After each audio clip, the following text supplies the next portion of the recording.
Hi everyone, welcome to my channel, welcome to a new video. In today's video, we will be talking about this album from Black Midi titled Schlagenheim. This is the debut album from London, England, United Kingdom experimental band Black Midi, where their name is derived from the Japanese music genre of Black Midi. Here's a great example of this.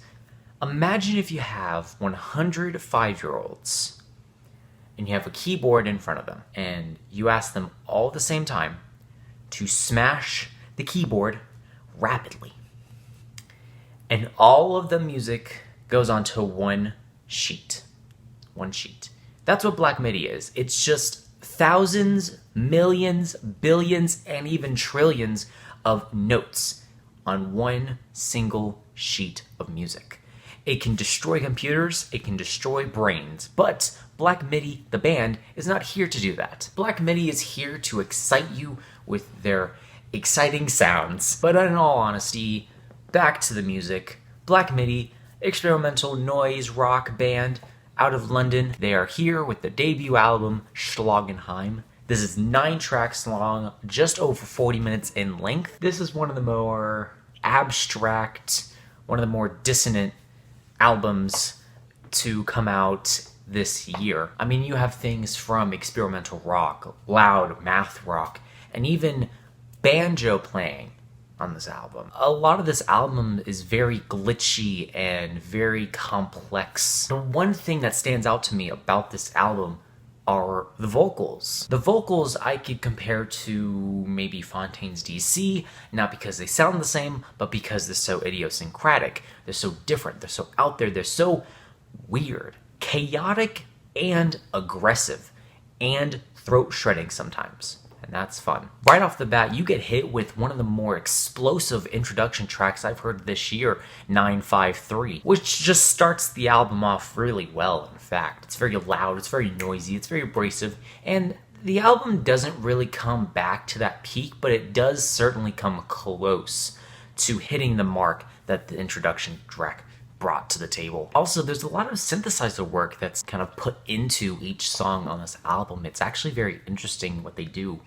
I read somewhere that they didn't want to recreate the live set, so they really embellished what they had with synthesizers and organs and banjos. Also sequencers, those as well. Everything comes together really nicely on this album to create some chaotic and very abrasive rock. Some of the most interesting and quirky I've heard this year. And while I am enamored with the end of this album, Ducter, the last track on this thing, is a really amazing single to come off of this album, a good pick by the band, I don't think I could say the same about the rest of the songs on here. I don't find myself wanting to come back to this album solely for every single song on here. The one problem about this album is that I feel as if sometimes it's really loud at some points and other times also very quiet. And there's also build-ups to nothing, which kind of leave me disappointed, especially on the song Speedway, where it's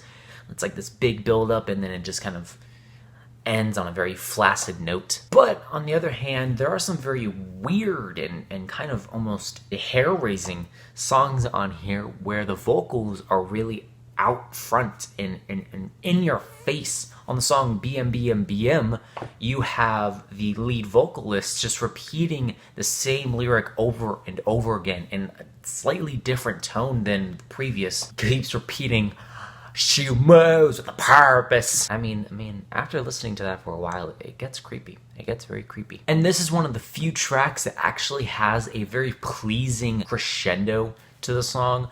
One of the few, I have to say. The 8-minute epic western delivers some very kind of sorrow tones at the beginning, but then it builds so great into this really nice crescendo at the end. Again, western and BM are probably one of few tracks that has a really pleasing and satisfying ending to it, especially since western is an 8-minute long song. You have to keep them engaged throughout the entire 8 minutes. And the aforementioned song Ducter, the single to this album, is a very beautiful, I say that loosely, a very beautiful ending to this album.